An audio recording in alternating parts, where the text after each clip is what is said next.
Okay, so we're back to this. And what if we wanted to change the positions for this rectangle and this circle? Just like I talked in the previous video, what we can do is we can go to sketch 3, edit, okay? And you can zoom in, and again, I'll grab the smart dimensions and I'll select this line, click, and then I'll select this bottom line, okay? Now I'm gonna be able to put it as 1 inch, okay? And let me press the letter F.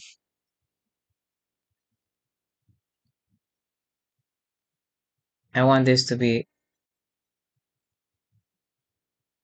I gotta select this line, okay? Then I gotta select this other line, all right? And I want that to be 0.75 inches, okay? Press the letter F. So now you will see it in there.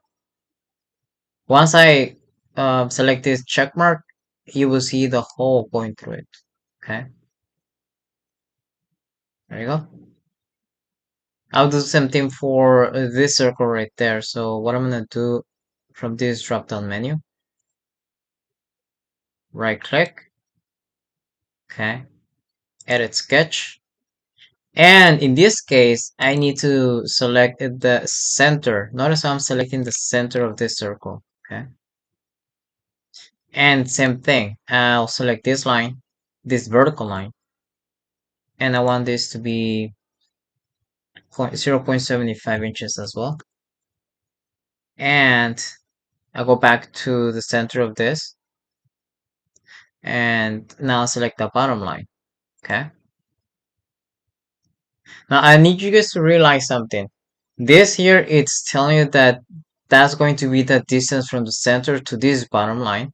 And same thing, from this vertical line to the center is going to be 0.75 inches. Okay, so 0.75 inches as well. And I'll select that check mark. Letter F on my keyboard.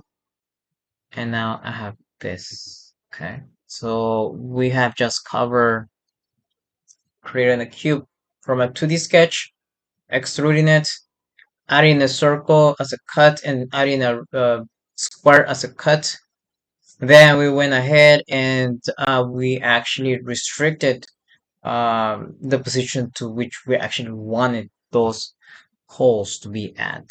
Okay, so yeah, that's pretty much it. Okay.